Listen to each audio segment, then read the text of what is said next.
Congratulations on the publication of your book, Small Actions, Big Difference. What do you want your audience to take away from this book?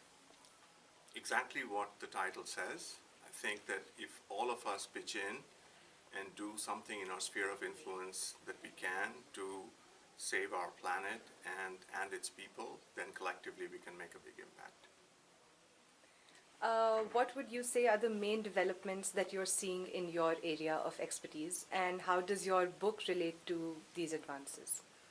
So the main developments in my area of expertise are things like, climate change, inequality which is growing, waste which is growing, and other kind of environmental and social ills. And the book is an attempt essentially to say that unless all of us engage in this existential crisis that we are facing, we are really not going to be able to make progress. And I think this is a point that is missed in large part by several audiences. So I want to kind of bring them back to what is really out there, and the fact that all eyes, all hands, all minds are needed for us to kind of overcome this existential crisis.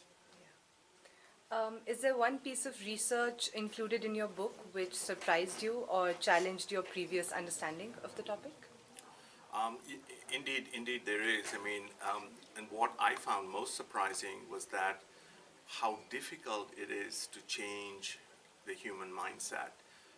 You would think that taking ownership of our planet and its people would be kind of common sense to most employees in most organizations, CEOs, leaders, and so on, but it really isn't. And that's why what the book does, it unfolds a model that any organization can follow, any organization large or small can follow, to onboard its entire employee base as well as other stakeholders in its ecosystem to kind of join in this sustainability challenge. What did you enjoy about working on the book? I enjoyed seeing a large cross-section of companies. So I actually traveled from Madagascar to the heartland of India, to Chile's Atacama Desert, to London, and went to factories and mines and head offices and branch offices. And that part, talking to people, rank and file employees and factory workers, trying to understand kind of what motivates them in their daily jobs, I thought was really, really inspiring. What is innovative about your research? So this relates to the previous question, I think, and what is innovative is that my research is entirely kind of ground up, and all the data that I have kind of came from the field, and I had to make sense of it, and then I had to kind of meld that data with the literature that exists in my field to kind of make sense out of it and to propose this model of sustainability ownership that I propose in the book. Who or what would you say has influenced you the most?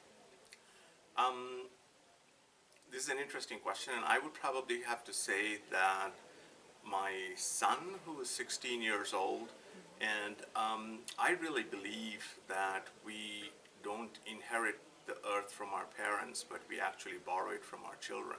So seeing as he's growing up and reading about the news in the papers and other media and so on, I'm realizing that we are doing a horrible thing by not taking care of the only planet that we have with us, and thinking about his generation and how they'll grow up, I think inspired me to write this book in large part.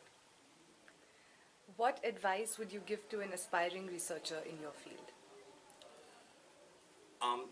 I would say kind of, look at real problems. The fact that I kind of touched on this problem that kind of, sustainability is always dealt as kind of someone else's problem. Okay, it's not me, someone else is going to take care of this. That's a real phenomenon that I observed kind of in my teaching and in my previous research endeavors.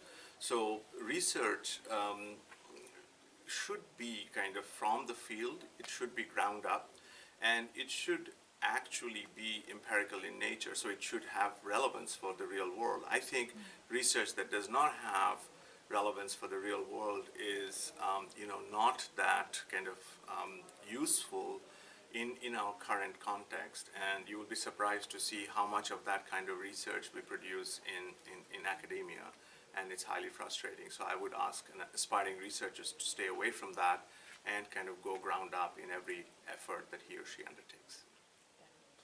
Thank you so much. Thank you for having me.